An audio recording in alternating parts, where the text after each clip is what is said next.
Welcome to manwharecaps, spoilers ahead, watch out, and take care. It jumps to Lan swinging his sword and seeming a little gassed out, and some other students walk up to him, asking if he can check out their forms. He tells them no, and go ask Burn instead. Then Martha pulls up acting hella sarcastic, giving him fake compliments, calling him a genius. Then she starts to drop her tone and starts to yap about how bad his mana sensitivity is, so his talent is wasted.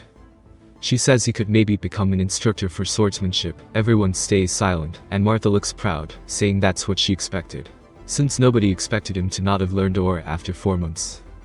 She recalls her Alfred telling her that Lan has 0 talent, and it was before she was adopted, but during the judgment ceremony, Lan was at the bottom of the barrel in regards to mana sensitivity. He's the only person in the training hall to not have learned Aura. With a bronze plaque like he has, it means he's only gotten an intermediate technique, so it's only a little better than what everyone else starts with. Seeing as how he has yet to master a training technique, surely the results of the judgment ceremony were right. He can be the most talented person in the world with the sword, but if he cannot attune his aura, then he cannot become a real martial artist.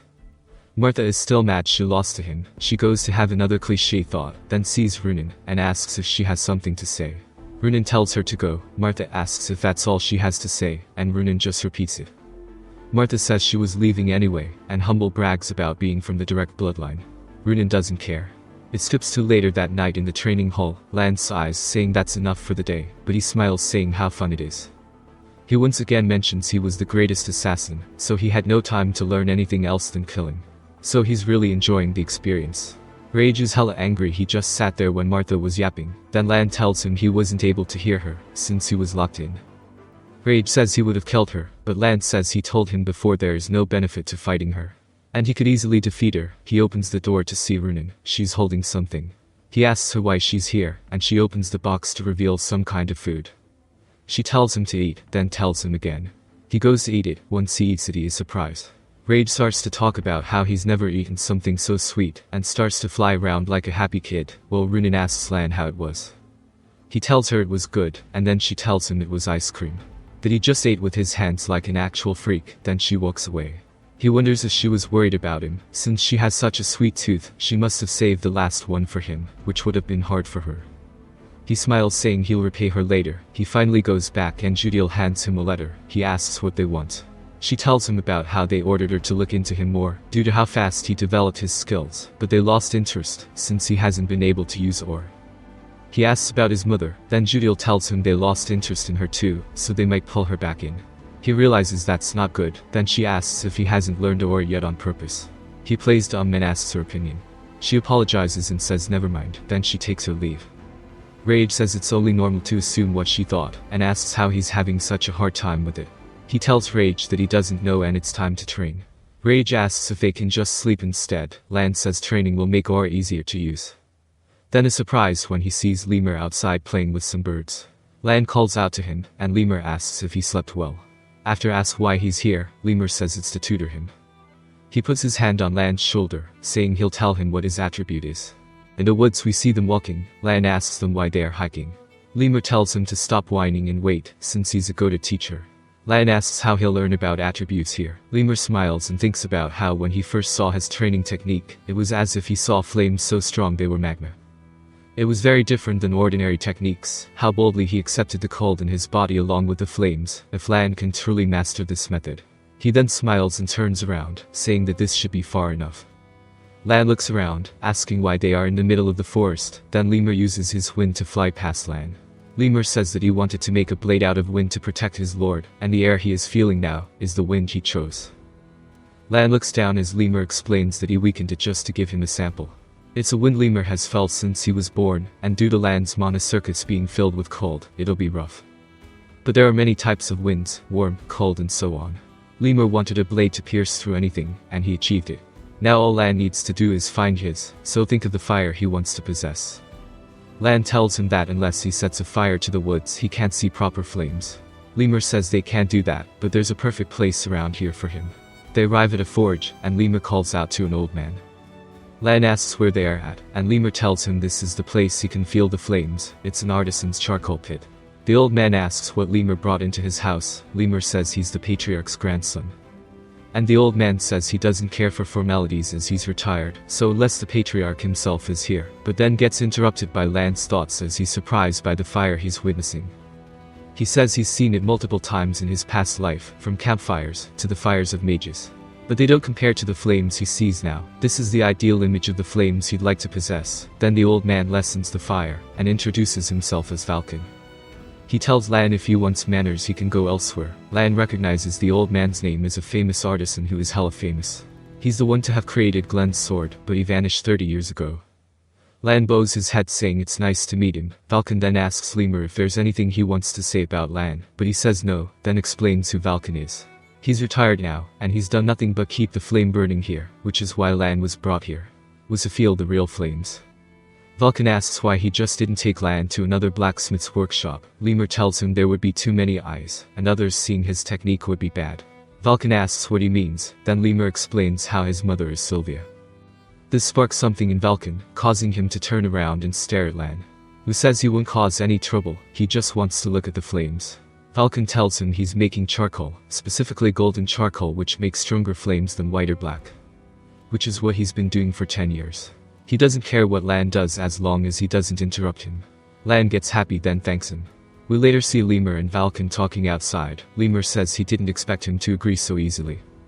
And if he's good to Lan he'll bring him some liquor later. Falcon says it's not because of Lemur. The flames rose when they first entered, and it was strong enough to destroy the charcoal, so Lan's breathing is imbued with the ability to manipulate the flames. And if it's him, he believes that Lan can make his wishes come true. After 7 months of visiting Falcon's furnace thinking about the imagine of the flame he wanted to obtain, he says he understands now how people say that fire is scary yet strong. But if properly controlled, a trained fire is more stable than the other elements. Also the Thousand Flames technique is also being awakened.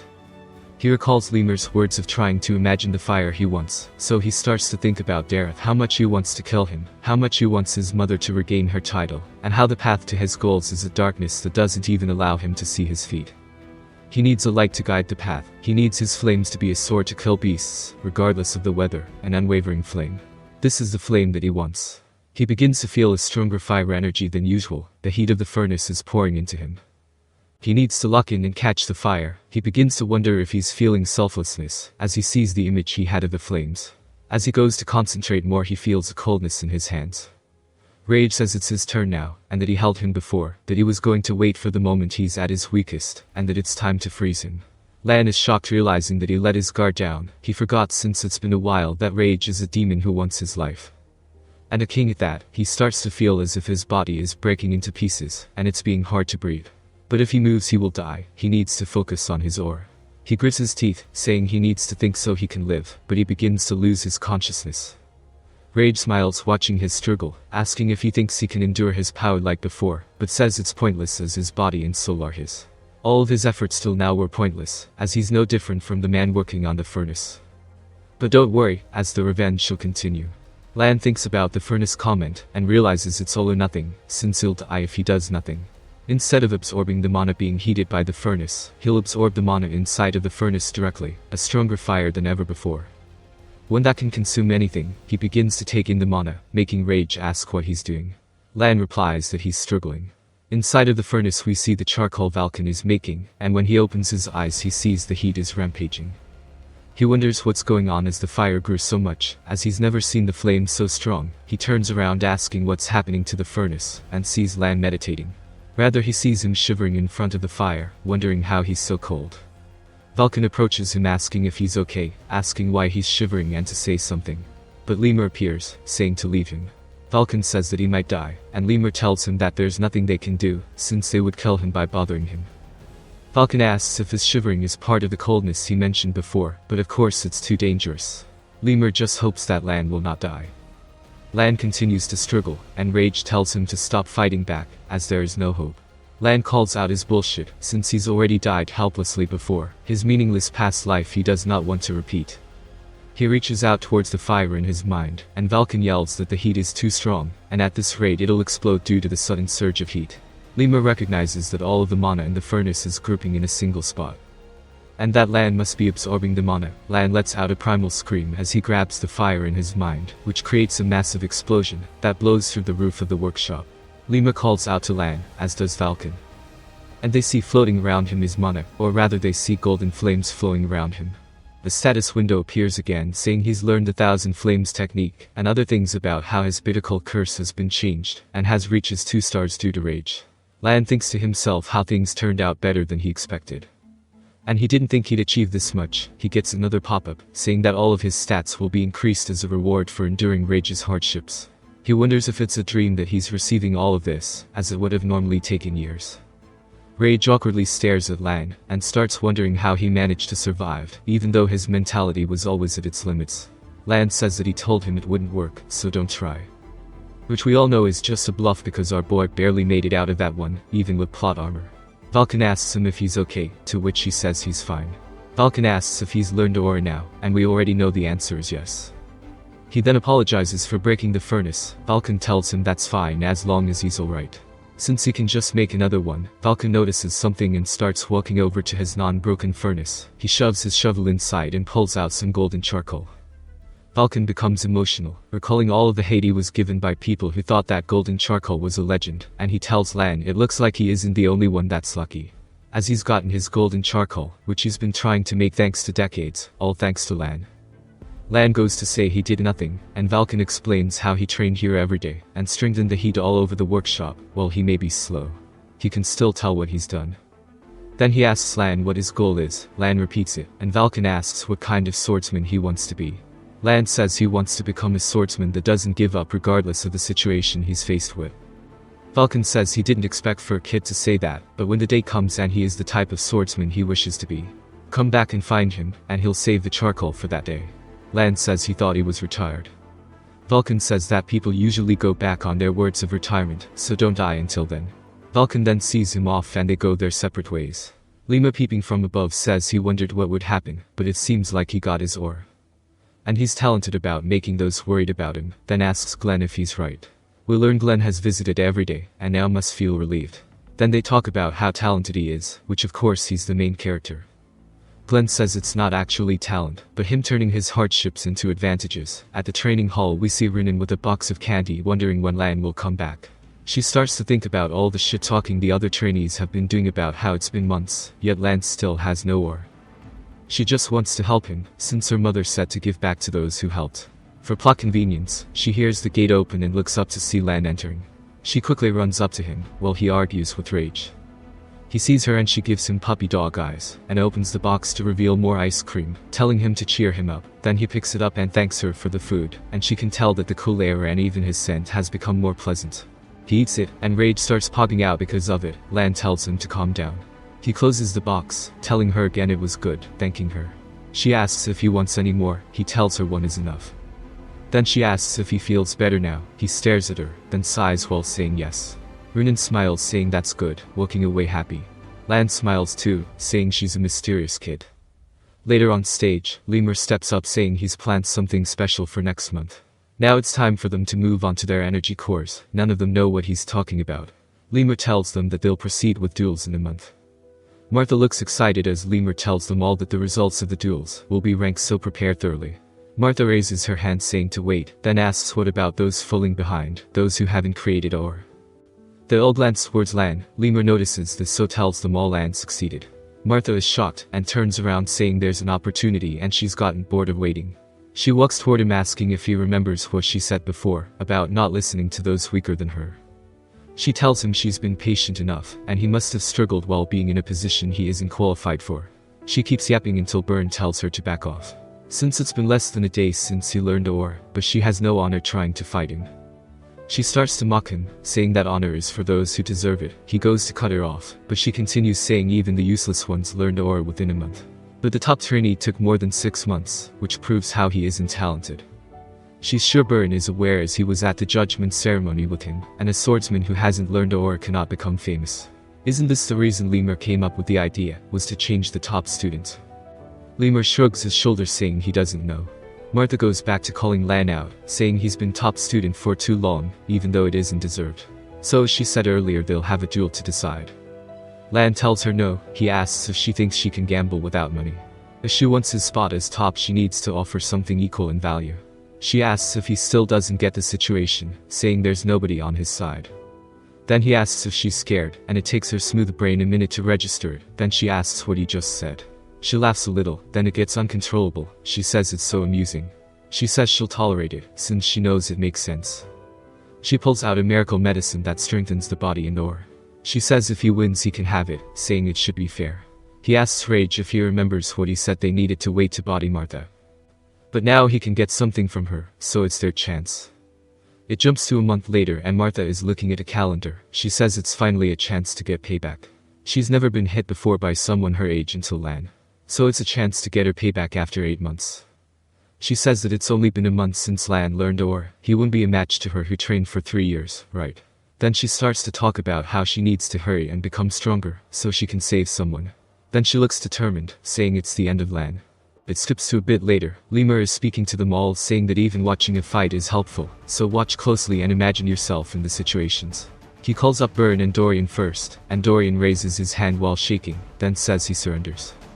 Lemur and Burn are confused since it hasn't even started yet. Then Dorian starts to act like Usopp. Rage watches this and barks at him. Lan expected as much. Lemur then tells Dorian to try, saying he'll learn something at least. He agrees to try. Then a bit later we see Burn standing over Dorian as he surrenders again. Lemur tells Burn that he's still not controlling his emotions, and he could have won faster. Then he tells Dorian that he needs to stop being afraid, and if he fought properly he could have held on longer. Dorian says just too scared. The next match is called between Runin and Crane. The duel starts with Crane swinging at Runin's head. She watches as it gets close, then raises her sword parrying the attack. Surprising Crane, Lemur then says to stop, explaining that Crane is too nervous, and he must be relaxed. Also, how Runin did well, but didn't utilize enough aura. The duels continue on and on. All we're left to hear is the clashing of swords, as the trainees say Martha must have been tired of waiting. We see her unleashing a barrage of attacks onto Lan, and for some reason Lemur says their names to call them up. Martha slashes towards Lan, but he raises his sword, deflecting it. Martha watches as her hand flies into the air, then she looks a little shocked, but notices a slash coming at her, but backpedals to dodge it.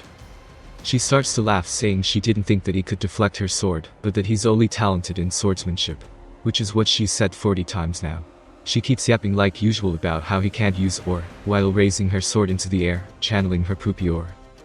She pushes off the floor, leaping towards Lan. She slashes down at him, but he blocks her attack, and it seems like it's tough. Martha asks how long he'll be able to block for, then keeps inner monologuing about how he's untalented blah blah. She goes to yap some more, but he swings at her, making her block it.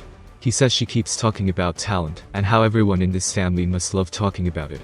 Martha says some ignorant shit about how he's untalented, and it's why she's here to him what talent looks like. He tells her that he'll show her something too, something more important than talent. He begins to release his golden aura, which surprises Martha, as Lance stands there while releasing more aura. Martha asks what's the deal with the flames. She realizes they are dangerous, but that there's something else, and that they are beautiful. She gets a little hesitant, then tightly grips her sword, saying it's time to take this seriously. She covers her sword in Duki aura, calling it the ultimate point. Lan recognizes it as the skill when all of your aura is put into one spot, saying it's impressive she can use it at her age. She admits that he's strong, but he cannot block this next one. She quickly dashes forward, releasing a strike at Lan. He retaliates with his own attack, causing their swords and aura to crash, destroying the ground. The other trainees watch in anticipation, wondering what's going on. We see a broken sword, along with Martha laying on the floor. They're surprised that she lost, and about Lan's aura. Lan acknowledges Martha as she won't even loosen the grip on her sword, saying she has something better than talent, and that she's got a strong mental. Later that night we see Glenn and Lemur talking about how Martha lost. Lemur talks about how impressive it was. Glenn says that Lan's aura was beautiful, along with how much force was behind it, so makes sure to guide him well.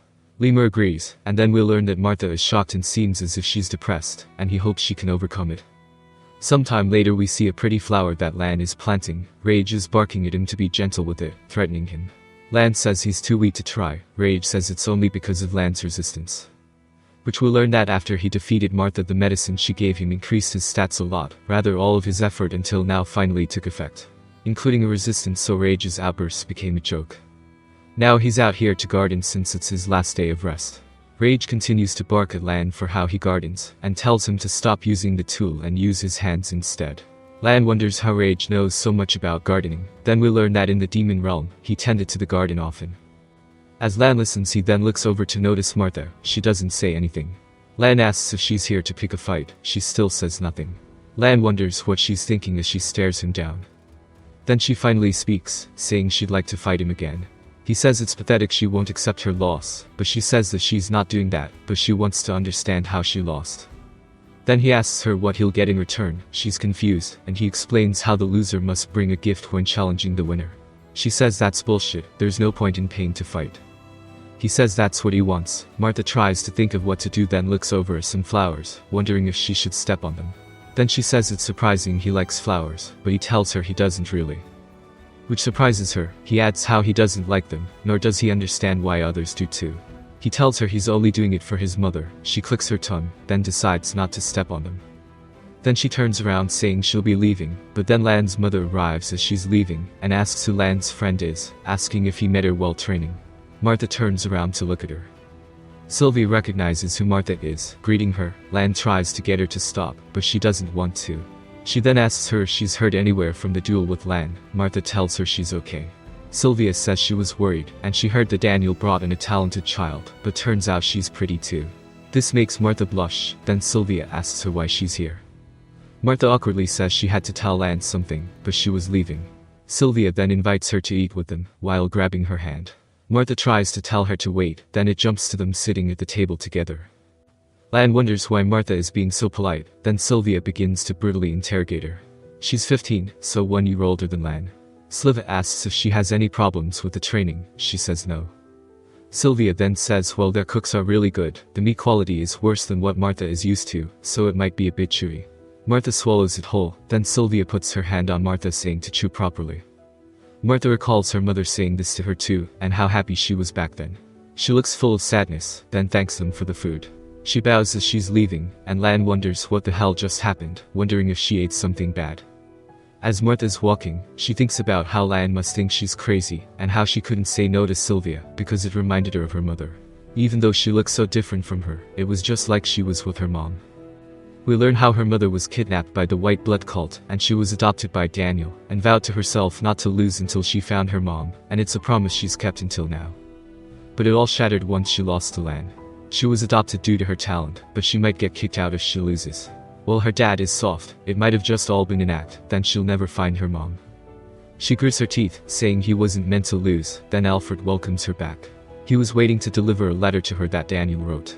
Martha is surprised her dad wrote a letter. It was written right after the duel. From the message we can see that her father is a very sweet man, reminding her that one loss doesn't make you a loser, and he'd like to comfort her, but his mission is taking longer than expected. He's still looking for her mother, and he won't give up. Martha tells Alfred to tell her dad she's thankful to him. Back in her room, she thinks about how pathetically she lost. It wasn't due to letting her guard down either. She realizes the only way to progress is to accept it and move forward, so she doesn't shame her father, so she starts to cut her hair to prove her conviction in moving forward and letting go of her past. She looks in the mirror, saying that she'll become stronger. If you've watched till the end, comment ring to let me know. Subscribe for more content, leave a like or a comment to help the channel out. Thanks for watching.